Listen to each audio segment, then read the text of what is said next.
আসসালামু আলাইকুম।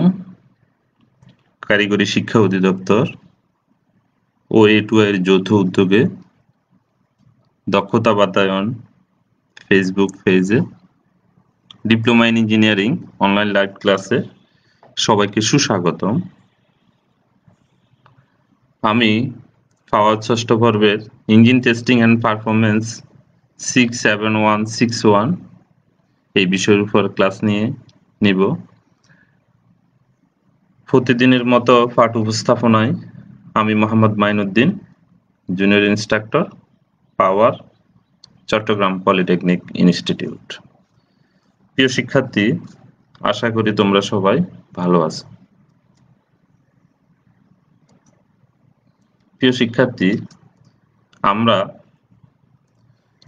বরাবরের মতোই আজকেও 11তম অধ্যায়ের তৃতীয় অংশ অর্থাৎ ইঞ্জিনের কর্মদক্ষতা অধ্যায়টিকে আমরা 3 ভাগে বিভক্ত করেছি। প্রথমত থিওরি, দ্বিতীয়ত অটো সাইকেল এবং সর্বশেষ ডিজেল সাইকেল নিয়ে। তা আজকে তোমাদের সামনে যে টপিকস নিয়ে আলোচনা করব সেটি হলো ইঞ্জিনের কর্মদক্ষতার ডিজেল সাইকেল পিভি ডায়াগ্রাম, একটা ডিজেল সাইকেলের পিভি ডায়াগ্রাম কিভাবে কাজ করে, ডিজেল সাইকেলের সূত্রসমূহ, ডিজেল সাইকেল গাণিতিক সমাধান অর্থাৎ ডিজেল সাইকেলের যে ম্যাথগুলো আছে সেগুলার সমাধান নিয়ে তোমাদের সামনে আমি হাজির হয়েছি। আমরা যদি ডিজেল সাইকেলের পিভি ডায়াগ্রামটি লক্ষ্য করি, আমরা পিভি ডায়াগ্রাম দেখতে পাচ্ছি একদিকে প্রেসার আর একদিকে ভলিউম, একদিকে প্রেসার আর একদিকে ভলিউম। এটাকে যদি আমরা কল্পনা করি তাহলে পিস্টনের টোটাল অংশ, তাহলে এটা হলো টিডিসি টপ ডেড সেন্টার আর এটা হলো বিডিসি বটম ডেড সেন্টার। মূলত পিস্টন এই 0 থেকে B1 পর্যন্ত এই জায়গাটির মধ্যে চলাচল করে কাজ করে, আপ ডাউন করে।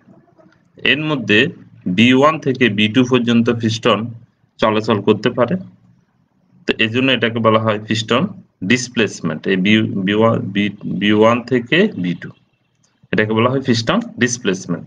আর এই 0 থেকে B2 এই অংশটি পিস্টন আর যেতে পারে না, এটাকে বলা হয় ক্লিয়ারেন্স ভলিউম। মূলত ইঞ্জিনের সিলিন্ডারের যে টোটাল ভলিউম হিসেব করা হয় সেটি 0 থেকে B1 পর্যন্ত, এটি হলো টোটাল ভলিউম। এর মধ্যে B1 টু B2 হলো সুইফট ভলিউম আর 0 টু B2 এই অংশটি হলো ক্লিয়ারেন্স ভলিউমের। তাহলে টোটাল ভলিউম নির্ণয় করতে গেলে B1 প্লাস B2 প্রয়োজন হয়। আমরা আমাদের গাণিতিক সূত্রের মধ্যে B1 কে টোটাল ভলিউম দ্বারা প্রকাশ করি এবং B2 কে ক্লিয়ারেন্স ভলিউম দ্বারা প্রকাশ করি এবং B3 কে আমরা কাট অফ রেশিও বা কাট অফ ভলিউম দ্বারা প্রকাশ করতে পারি। তাহলে এখানে আমরা পিভি ডায়াগ্রামে সূত্রটি কি দেখতে পাচ্ছি, বরাবরের মতো কম্প্রেশন রেশিও RC সমান B1 divided by B2, B1 divided by B2। তাহলে এখানে B1 দ্বারা কি বোঝাচ্ছে? B1 মানে হলো টোটাল ভলিউম, মোট আয়তন। কার মোট আয়তন? সিলিন্ডারের মোট আয়তন ডিভাইডেড বাই B2 হলো ক্লিয়ারেন্স ভলিউম। তাহলে আমরা বলতে পারি কম্প্রেশন রেশিও মানে হলো টোটাল ভলিউম বাই ক্লিয়ারেন্স ভলিউমকে অনুপাতকে, টোটাল ভলিউম এবং ক্লিয়ারেন্স ভলিউমের অনুপাতকে কম্প্রেশন রেশিও বলা হয়। আশা করি তোমরা বিষয়টি বুঝতে পেরেছো। এখন আমরা টোটাল ভলিউম কিভাবে নির্ণয় করব? টোটাল ভলিউম নির্ণয় করতে হলে আমাদেরকে সুইফট ভলিউম এবং ক্লিয়ারেন্স ভলিউমের যোগফলের মাধ্যমে আমরা টোটাল ভলিউম নির্ণয় করতে পারি। সুইফট ভলিউম এবং ক্লিয়ারেন্স ভলিউমের মাধ্যমে আমরা টোটাল ভলিউম নির্ণয় করতে পারি। তাহলে ক্লিয়ারেন্স ভলিউম বেশিরভাগ সময়ে তোমাদের প্রশ্নের মধ্যে দেওয়া থাকবে এবং সুইফট ভলিউম এর পরিবর্তে যদি ইঞ্জিন সিলিন্ডারের ডায়া দেওয়া থাকে অর্থাৎ সিলিন্ডারের ব্যাস দেওয়া থাকে তাহলে আমরা সিলিন্ডারের ডায়া থেকে সুইফট ভলিউম নির্ণয় করতে পারবো। কারণ আমরা জানি সুইফট ভলিউম সমান সিলিন্ডারের ক্ষেত্রফল ইনটু স্ট্রোকের দৈর্ঘ্য। কি জিনিস?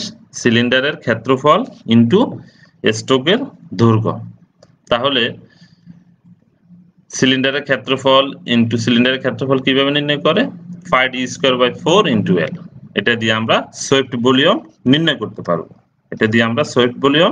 করতে পারবো। এখন যদি আমরা ডিজেল ইঞ্জিনের বা ডিজেল সাইকেলের এএসই দ্বারা বোঝানো হচ্ছে এয়ার স্ট্যান্ডার্ড ইফিসিয়েন্সি, বায়ু প্রমাণ দক্ষতা নির্ণয় করতে চাই, তাহলে আমাদেরকে দক্ষতার সূত্র সমান 1 minus 1 by r to the power gamma minus 1, এখানে আর বলতে কম্প্রেশন রেশিওকে বোঝানো হয়েছে, into rho whole to the power gamma, অর্থাৎ রোর উপরে গামা মাইনাস 1, এখানে রোর সাথে গামা মাইনাস 1 না, রোর সাথে মাইনাস 1 টি বেস আকারে থাকবে, rho to the power gamma minus 1 divided by gamma into rho minus 1। এখন আমরা শিখলাম যে কিভাবে সোয়েপ্ট ভলিউম নির্ণয় করবে, কিভাবে এয়ার স্ট্যান্ডার্ড এফিসিয়েন্সি নির্ণয় করা যাবে। এখন আমরা দেখব কাট অফ রেশিও। ডিজেল সাইকেলের জন্য আমাদেরকে কাট অফ রেশিও নির্ণয় করতে হবে, কারণ এখানে রো সমান কাট অফ রেশিও। তাহলে কাট অফ রেশিও নির্ণয় করা হয় cut off volume divided by clearance volume, cut off volume B3 divided by B2। এবং কাট অফ ভলিউম B3 সমান, আমরা যদি কাট অফ ভলিউম কিভাবে নির্ণয় করব, কাট অফ ভলিউম সমান 1 plus swept volume into percentage of cut off stroke fuel. যদি ইঞ্জিনের বা প্রশ্নের মধ্যে দেওয়া থাকে যে ফুয়েল কাট অফ স্ট্রোকের এত পার্সেন্ট, একটা নির্দিষ্ট পার্সেন্টেজ উল্লেখ করা থাকে, তাহলে আমরা এই সূত্রটি প্রয়োগ করে সেক্ষেত্রে কাট অফ ভলিউম নির্ণয় করতে পারবো। কাট অফ ভলিউম নির্ণয় করা হয়ে গেলে তাহলে আমরা কাট অফ ভলিউম এবং ক্লিয়ারেন্স ভলিউমের অনুপাত থেকে আমরা কাট অফ রেশিওটি পেয়ে যাব। এখন যদি আমার কাট অফ ভলিউম নির্ণয় করার কোনো প্রক্রিয়া না থাকে, তাহলে আমরা কাট অফ রেশিও কিভাবে নির্ণয় করব? আমরা আরেকটি সূত্র জানি, কাট অফ রেশিও সমান কম্প্রেশন রেশিও ডিভাইডেড বাই সম্প্রসারণ রেশিও, অর্থাৎ আরসি ডিভাইডেড বাই আরই। তাহলে আমরা এক্ষেত্রে কম্প্রেশন রেশিও আরসি সমান পাবো সম্প্রসারণ রেশিও ইনটু কাট অফ রেশিও, এটা দিয়ে আমরা কাট অফ রেশিওটি নির্ণয় করতে পারবো। আশা করি প্রিয় শিক্ষার্থী, আমাদের এই ডিজেল সাইকেলের এই গাণিতিক সূত্রগুলি তোমরা বুঝতে পেরেছো।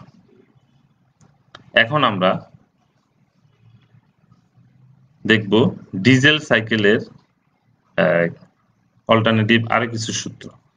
যেমন ডিজেল সাইকেলের যদি বায়ু প্রমাণ দক্ষতা তাপমাত্রার সমন্বয়ে নির্ণয় করতে হয়, যদি বায়ু প্রমাণ দক্ষতা তাপমাত্রার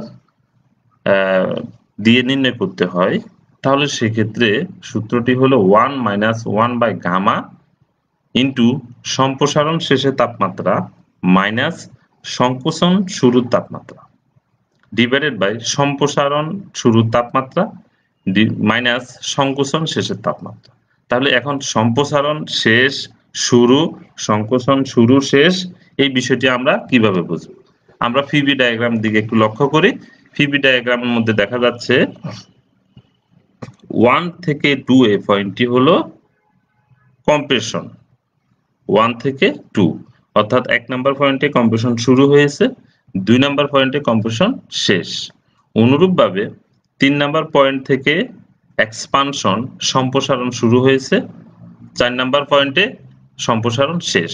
তাহলে আমরা এখান থেকে বুঝতে পারবো যে 1 নম্বর পয়েন্টটি হলো সংকোচন শুরুর তাপমাত্রা, 2 নম্বর পয়েন্টটি হলো সংকোচন শেষের তাপমাত্রা, 3 নম্বর পয়েন্টটি হলো এক্সপানশন সম্প্রসারণ শুরুর তাপমাত্রা, 4 নম্বর পয়েন্টটি হলো সম্প্রসারণ শেষের তাপমাত্রা। তাহলে সেই হিসাবে আমরা এখানে 1 minus 1 by gamma into T4 minus T1 divided by T3 minus T2, এই সূত্রটি ব্যবহার করে আমরা সহজে আমাদের ডিজেল সাইকেলের বায়ু প্রমাণ দক্ষতা নির্ণয় করতে পারব। আশা করি প্রিয় শিক্ষার্থী তোমরা বিষয়টি বুঝতে পেরেছো।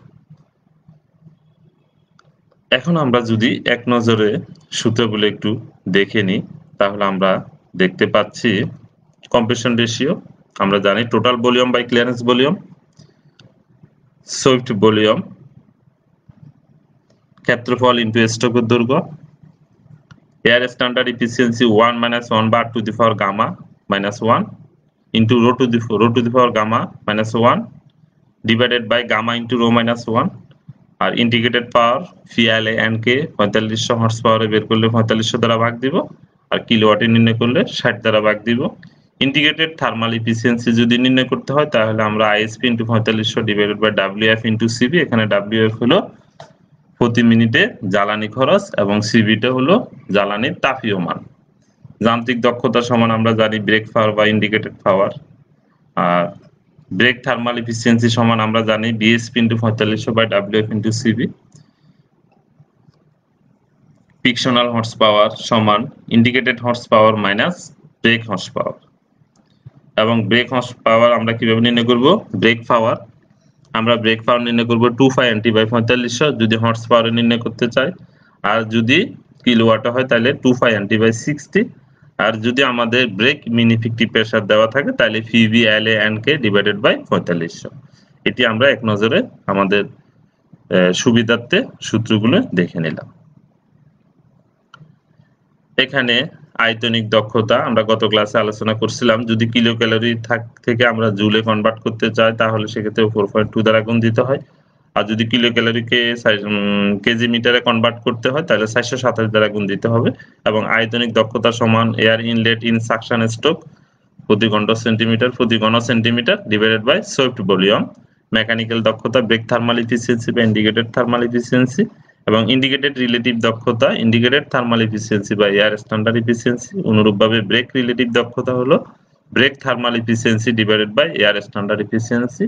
আইএসএফসি প্রতি মিনিটে indicated specific fuel consumption WF by IP. অনুরূপভাবে BSFC brake specific fuel consumption WF by BP. এটি হলো আমাদের গাণিতিক সূত্রগুলি। এখন আমরা তোমাদের বইয়ে 172 পেজের ম্যাথ 3 যদি আমরা দেখি, একটি ডিজেল ইঞ্জিনের সংকোচন অনুপাত 13:1 এবং ফুয়েল কাট অফ স্ট্রোকের 8%। যদি বাতাসের গামার মান 1.4 হয় তবে বায়ু প্রমাণ দক্ষতা নির্ণয় করো। এটি একটি ডিজেল সাইকেলের ম্যাথ আমরা দেখতে পাচ্ছি। তাহলে এখানে কি দেওয়া আছে? আমাদেরকে নির্ণয় করতে হবে দক্ষতা। কি নির্ণয় করতে হবে? বায়ু প্রমাণ দক্ষতা। এখানে দেওয়া আছে বাতাসে ঘামার মান দেওয়া আছে 1.4, কম্প্রেশন রেশিও সমান দেওয়া আছে 13:1। তাহলে আমরা যেহেতু কম্প্রেশন রেশিওর সূত্র জানি total volume by clearance volume, তাহলে এখানে 13:1 মানে সমান 13। Compression ratio 13। এখন আমরা কি দেখতে পাচ্ছি? কম্প্রেশন রেশিও যদি 13 হয় আর টোটাল ভলিউম যদি 13 হয় তাহলে সুইফট ভলিউম কত হবে? এখানে ক্লিয়ারেন্স ভলিউম 1। তাহলে সুইফট ভলিউম আমরা নির্ণয় করে নিই আমাদের অঙ্ক করার সুবিধার্থে। সুইফট ভলিউম হলো total volume minus clearance volume বিয়োগ দিলে আমরা এখানে পার্থক্য থেকে আমরা সুইফট ভলিউম নির্ণয় করতে পারি, এবং ক্লিয়ারেন্স ভলিউম সমান 1। তাহলে আমরা জানি কাট অফ ভলিউম B3 সমান 1 plus BS into percentage of cut off stroke fuel. যেহেতু এখানে ফুয়েল কাট অফ স্ট্রোকের 8% বলা আছে, তাহলে 1 প্লাস সুইফট ভলিউম 12 ইনটু 0.008 সমান 1.96। তাহলে আমরা পেয়ে গেলাম কাট অফ ভলিউম। এখন আমরা কাট অফ রেশিও সহজে নির্ণয় করতে পারবো। তাহলে কাট অফ রেশিও রো সমান cut off volume divided by clearance volume. Cut off volume divided by clearance volume. তার কাট অফ ভলিউম হলো আমাদের 1.96 আর ক্লিয়ারেন্স ভলিউম হলো 1, তাহলে আমরা কাট অফ রেশিও পাচ্ছি 1.96। তাহলে পরবর্তীতে আমরা দেখি, আমরা যেহেতু কাট অফ রেশিও 1.96 পেয়েছি তাহলে আমরা এখন নির্ণয় করতে পারি। আমরা জানি ডিজেল সাইকেলের বায়ু প্রমাণ দক্ষতার সূত্র হলো ইটা সমান 1 minus 1 by up to the power gamma minus 1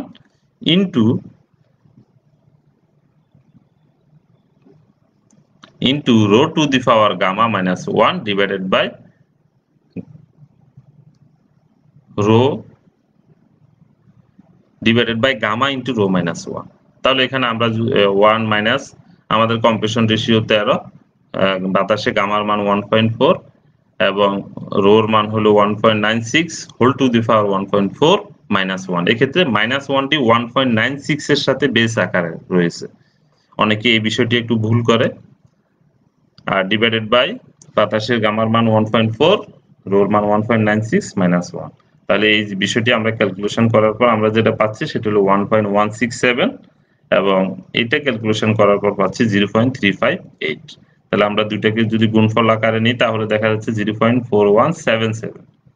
সর্বশেষ আমরা 1 থেকে এই বিষয়টি বিয়োগ দিব। বিয়োগ দেওয়ার পর যেটা দাঁড়াচ্ছে 0.5822। এখন যেহেতু দক্ষতা নির্ণয় করব, দক্ষতাকে সবসময় আমাদেরকে শতকরা হারে নির্ণয় করতে হবে। দক্ষতা সবসময় শতকরা হারে নির্ণয় করতে হবে। তাহলে শতকরা হারে যেহেতু আমরা নির্ণয় করব, তাহলে আমরা শতকরা হারে নির্ণয় করার জন্য এটাকে 100 দ্বারা গুণ দিয়েছি। গুণ দেওয়ার পর আমাদের যেটা দাঁড়াচ্ছে সেটা হলো 58.22%, অর্থাৎ 58.22%। তাহলে আমরা এই ডিজেল ইঞ্জিনের, এই ডিজেল সাইকেলের বায়ু প্রমাণ দক্ষতা নির্ণয় হলো 58.22%। আশা করি ম্যাথটি বা অঙ্কটি তোমরা বুঝতে পেরেছো এবং অতি সহজ। তাহলে আমরা পরের ম্যাথটিতে চলে যাই। এক্ষেত্রে দেখা হচ্ছে ম্যাথ 3 পেজ নাম্বার 186। এখানে কি দেওয়া আছে? একটি ডিজেল ইঞ্জিনের সংকোচন ও সম্প্রসারণ অনুপাত। প্রিয় শিক্ষার্থী, বিষয়টি তোমরা খুব ভালোভাবে খেয়াল করবে। এখানে সংকোচন এবং সম্প্রসারণ অনুপাত দেওয়া আছে। কি দেওয়া আছে? সংকোচন এবং সম্প্রসারণ। এই যে সংকোচন ও সম্প্রসারণ। সংকোচন অনুপাত হলো 13.8, যেটাকে আমরা কম্প্রেশন রেশিও হিসাবে জানি, 13.8:1, এবং সম্প্রসারণ অনুপাত 1:6। গামার মান 1.4 হলে দক্ষতা নির্ণয় করো। এটি খুব গুরুত্বপূর্ণ একটি প্রশ্ন। তাহলে আমরা কম্প্রেশন রেশিও সমান জানি total volume by clearance volume. তাহলে সেক্ষেত্রে আমরা 13.8 ডিভাইডেড বাই 1 সমান 13.8 কম্প্রেশন রেশিও নির্ণয় করতে পারলাম। তাহলে কম্প্রেশন রেশিও যদি নির্ণয় করতে পেরেছি, এখানে আমরা সোয়েপ্ট ভলিউম নির্ণয় করে নিই। সোয়েপ্ট ভলিউম সমান total volume minus clearance volume. তাহলে সোয়েপ্ট ভলিউম আমরা পাচ্ছি 12.8 এবং ক্লিয়ারেন্স ভলিউম পাচ্ছি 1, গামার মান 1.4। সম্প্রসারণ অনুপাত সমান আমরা জানি 1/6 সমান 6, 1/6।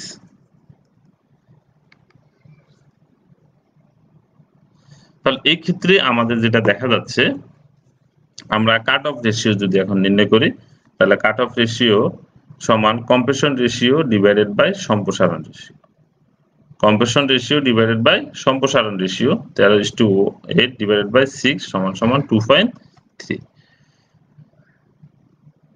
এখন আমরা যেটা দেখতে পাচ্ছি সেটা হলো আমরা কাট অফ রেশিও 2.3 পেলাম। এখন এই ক্ষেত্রে আমরা ম্যাথটি সহজে করতে পারবো। এটা 1 - 1 by r to the power gamma minus 1 into rho to the power gamma minus 1 divided by gamma into rho minus 1।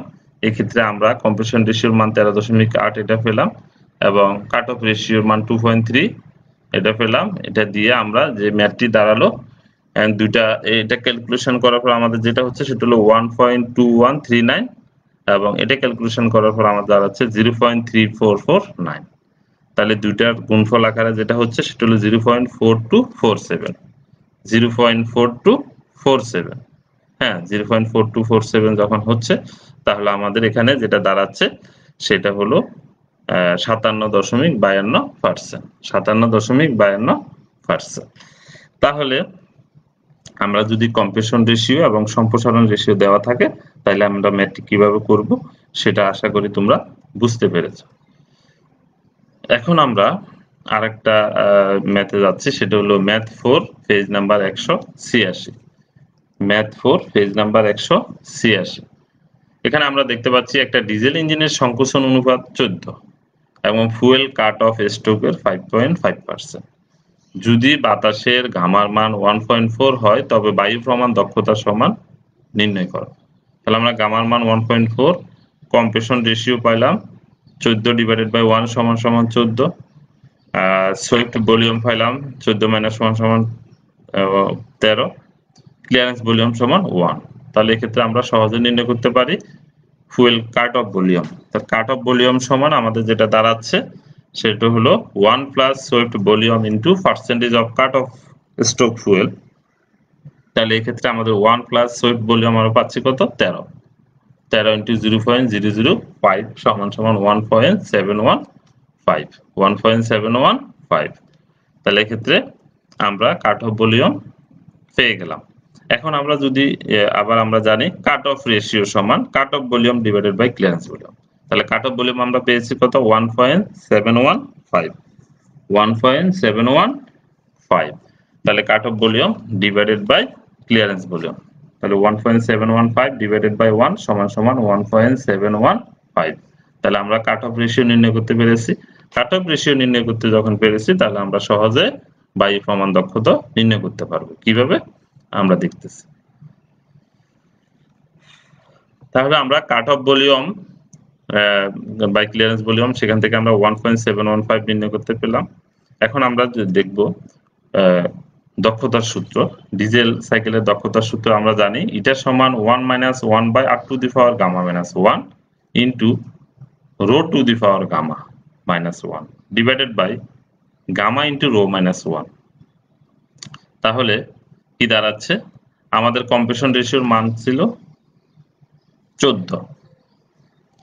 তাহলে কম্প্রেশন রেশিওর মান বসালাম আমরা গামার মান বসালাম বাতাসে গামার মান 1.4 মাইনাস 1 এবং রোর মান 1.715 whole to the power 1.4 minus 1 divided by 1.4 into 1.715 minus 1 অর্থাৎ আমরা গামার মান এবং রোর মান বসাইছি। বসানোর পরে যেটা দাঁড়াচ্ছে এই বিষয়টি ক্যালকুলেশন করার পর আমাদের হচ্ছে 1.12686 কি হচ্ছে 1.12686 তাহলে আর এটাকে ক্যালকুলেশন করার পর 0.3479। এখানে প্রিয় শিক্ষার্থী তোমরা একটু বিষয় খেয়াল রাখবে এখানে কিন্তু 1.715 এর উপরে পাওয়ার হলো 1.4।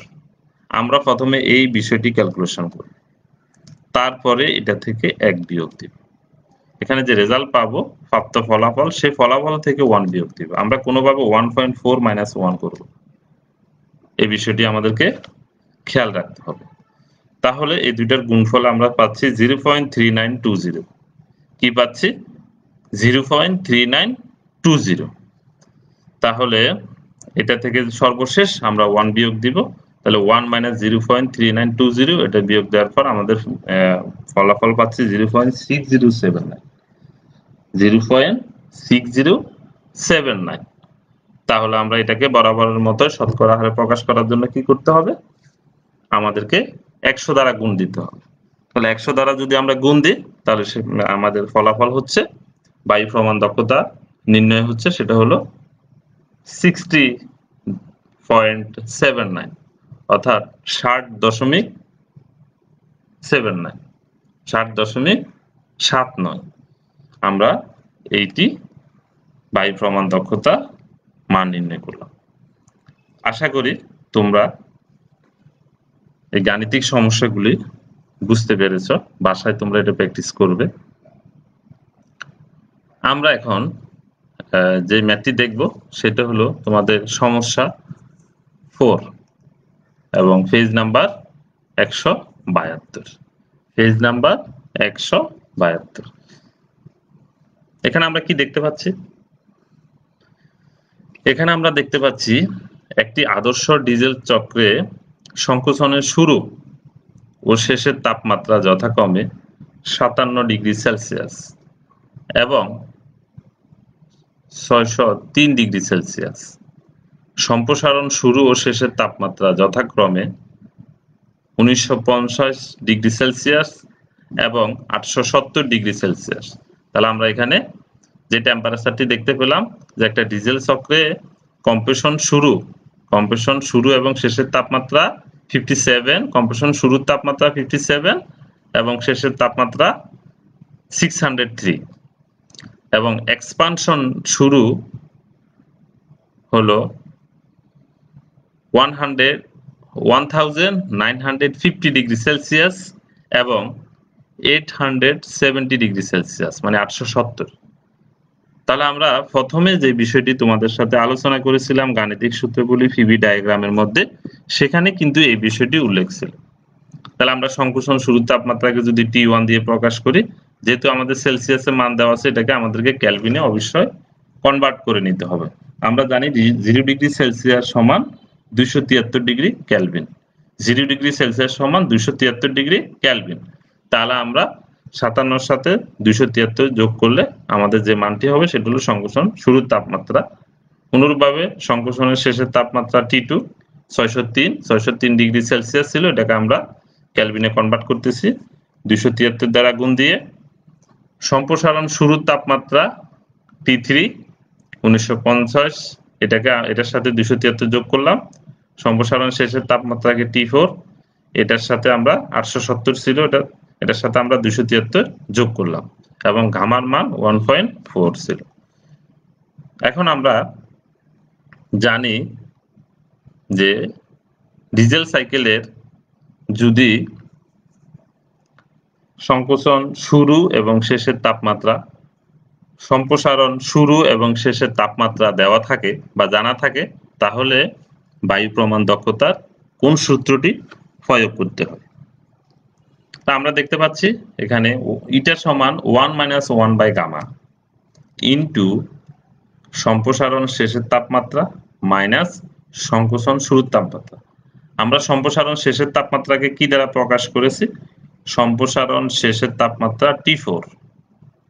শিক্ষার্থী, যে তোমরা এখানে লক্ষ্য করো যে দেওয়া আছে, সেখানে আমরা সম্প্রসারণ শেষের তাপমাত্রা T4 পেয়েছি। তাহলে T4 সম্প্রসারণ শেষের তাপমাত্রা T4 মাইনাস সংকোচন শুরুর তাপমাত্রা, সংকোচন শুরুর তাপমাত্রা আমরা T1 দ্বারা প্রকাশ করেছি, তাহলে T4 minus T1 divided by সম্প্রসারণ শুরুর তাপমাত্রা, সম্প্রসারণ শুরুর তাপমাত্রা আমরা T3 দ্বারা প্রকাশ করেছি, তাহলে এখানে T3 মাইনাস সংকোচন শেষ তাপমাত্রা, সংকোচনের শেষের তাপমাত্রা T2 দ্বারা আমরা প্রকাশ করেছি, তাহলে মাইনাস T2।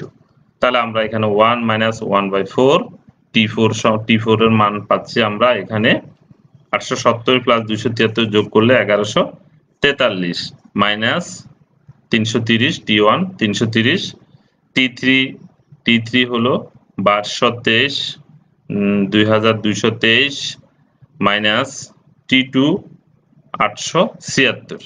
তাহলে এই মানটি ক্যালকুলেশন করার পর আমরা যেটা পাচ্ছি সেটা হলো 0.5688 ইন্টু এটাকে যখন শতকরা হারে কনভার্ট করতেছি তাহলে আমরা পাচ্ছি 56.88%। 56.88%। তো শিক্ষার্থী, তোমরা আশা করি এই ডিজেল সাইকেলের ম্যাথটি যদি তাপমাত্রা দেওয়া থাকে তাহলে কিভাবে নির্ণয় করবা সেটি বুঝতে পেরেছো। আমরা এখন সর্বশেষ একটা ম্যাথ দেখতে পাচ্ছি এখানে। ব্রেক আর্মের দৈর্ঘ্য, ব্রেক স্কেলের রিডিং, ব্রেকের সংযুক্ত টায়ারের ওজন, ইঞ্জিনের ঘূর্ণন গতি, যান্ত্রিক দক্ষতা, ইঞ্জিনের প্রতি মিনিটে জ্বালানি খরচ দেওয়া আছে, জ্বালানির তাপীয় মান 10,200 কিলো ক্যালোরি পার কেজি, আমাদেরকে টর্ক, ইন্ডিকেটেড পাওয়ার, ইন্ডিকেটেড আপেক্ষিক জ্বালানি খরচ, ব্রেক আপেক্ষিক জ্বালানি খরচ নির্ণয় করতে হবে। তাহলে এক্ষেত্রে আমরা ব্রেক আর্মের দৈর্ঘ্য L সমান 75 সেন্টিমিটার দেওয়া আছে, এটাকে মিটারে কনভার্ট করে নিলাম। আর W সমান, এটা আমরা ব্রেক স্কেলের রিডিং মাইনাস ব্রেক আরপিত টায়ারের ওজন, এটা আগে শিখেছি 22 কেজি। আমরা আরপিএম পেয়েছি, যান্ত্রিক দক্ষতা, জ্বালানি খরচ পেয়েছি, জ্বালানির তাপীয় মানকে আমরা 427 দ্বারা গুণ দিয়ে এটাকে কেজি মিটারে কনভার্ট করে নিলাম। এখন আমরা টর্ক, ইন্ডিকেটেড পাওয়ার, আইএসএফসি এবং বিএসএফসি নির্ণয় করব। তাহলে এক্ষেত্রে আমরা দেখতে পাচ্ছি টর্ক সমান W ইন্টু L, এটা কেজি মিটার নির্ণয় হবে টর্কের মান, এটা একটা answer. Brake power 25 NT by 4500 and 25 N এর মান পাইলাম, T এর মান পাইলাম, টর্কের মান 16.5। তাহলে আমরা ব্রেক পাওয়ার নির্ণয় করতে পারলাম। মেকানিক্যালি এফিসিয়েন্সিটি আমাদের ইন্ডিকেটেড পাওয়ার নির্ণয় করার জন্য ব্যবহার করা হয়েছে। তাহলে আমরা ব্রেক পাওয়ার বা ইন্ডিকেটেড পাওয়ার, এটার মাধ্যমে আমরা ইন্ডিকেটেড পাওয়ার আইপি নির্ণয় করতে পারলাম। অনুরূপভাবে আইএসএফসি সমান WF বাই আইপি, তাহলে এক্ষেত্রে WF এর মান হলো 0.2 × 60, এটাকে আমরা ঘন্টায়, যেহেতু ঘন্টায় কনভার্ট করতে হবে, আমাদের প্রতি মিনিটে জ্বালানি খরচের মান দেওয়া আছে, এটাকে আমরা ঘন্টায় কনভার্ট করে নিলাম।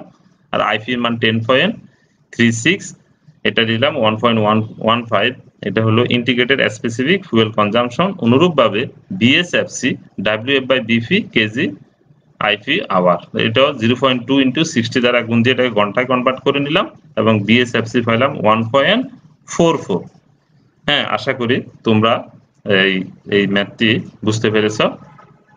এখন আমরা যেটা দেখব সেটা হলো তোমাদের জন্য বাড়ির কাজ। তোমরা ডিজেল সাইকেলের পিভি ডায়াগ্রামটি শিখবে, গাণিতিক সূত্রগুলি শিখবে, যে গাণিতিক সমস্যাগুলি আছে উদাহরণ 4, 8, 12, 15, 17 এবং অনুশীলনী 3, 4 এবং 5 এবং সংক্ষিপ্ত অতি সংক্ষিপ্ত প্রশ্নগুলি শিখবে। আমরা আজকের মতো ক্লাসটি এখানে সমাপ্ত ঘোষণা করতেছি। তোমাদের এই ভিডিওটি পুনরায় দেখতে হলে তোমরা দক্ষতা বাতায়ন বা www.skills.gov.bd এই ওয়েবসাইটটি ভিজিট করবে।